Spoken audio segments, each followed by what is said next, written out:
Hi guys, welcome back to my channel. Today we are in F-16 and we are going to show you some footage from inside the aircraft. We've got some night flying and we've take a look at the targeting display and the different systems that we use out of the cockpit to actually control the aircraft. I'm not going to be able to show you everything that we do with this aircraft, but I will kind of give you an idea of what it's like to fly one. So I am gone.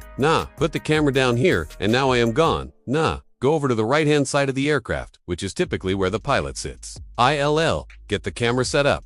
So at S, looking down at the controls and let S jump into the aircraft and talk about how it works. Alright, so we are actually in the aircraft now and we are gone. Now start off by talking about the stick. So the stick is all the way over on the left-hand side, and you can see that there are multiple buttons along the stick. These buttons are used for a number of different things, but primarily they reuse for things like your gear, flaps, your speed brakes, things like that. The stick itself has a small amount of freedom of movement. It can move forward and backwards, and it can also move side to side a little bit. But if you want to move at larger distances, then you need to use these two levers here, which are used for your elevator controls.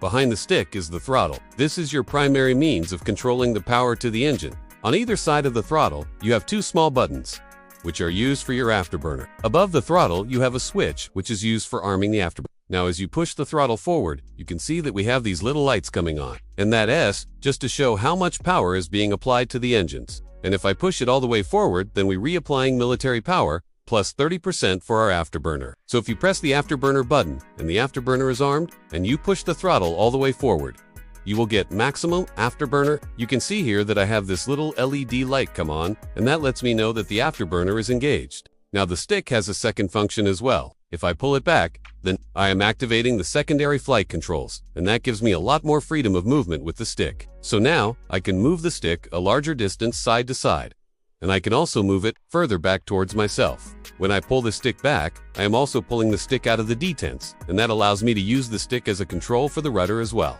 So I have even more control authority when I'm using the stick in this position. On the base of the stick, you'll notice that we have three switches here. These switches are used for the autopilot system. We also have the radar mode selector switch here at the front. And then on the right-hand side, we have the weapon selection switch. This switch allows us to select between the different weapons that are available on the aircraft. We also have the quick select switch here on the front, which allows us to quickly select between 9 different weapons. And then finally, we have the radar mode control panel here, which allows us to change between the different radar modes. Moving over to the right-hand side of the aircraft, we have the radar scope. This is a very important piece of equipment because it allows the pilot to see what's going on around them. So if I turn the knob here, you can see that we have a scope appear. And this scope shows me what's going on in the air around me. So I can see any aircraft that's on my radar, and I can also see the ground. So if I keep turning the knob, you can see that we have the ground appear. And the ground is represented by these lines here. So if I'm flying over this line, then I'm at 0 feet. And if I'm above that line, then I'm at a certain number of feet above ground level. So this is a very important piece of equipment because it allows me to keep an eye on what's going on around me. Next to the radar scope is the MFD, which is the multifunction display. This is a very important piece of equipment because it displays a lot of different information for the pilot.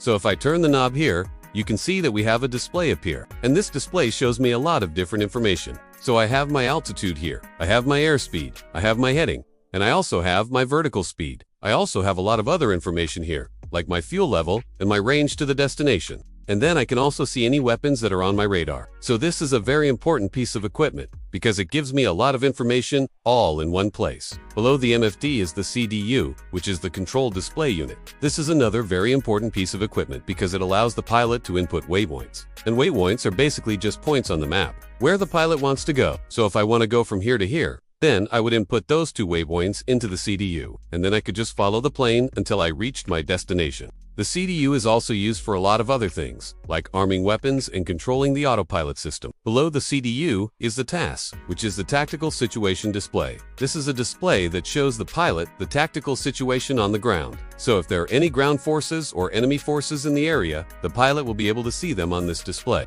The TDS is also used to control some of the weapons that are carried on the aircraft. The final piece of equipment that I want to talk about is the ICE, which is the Integrated Central Computer.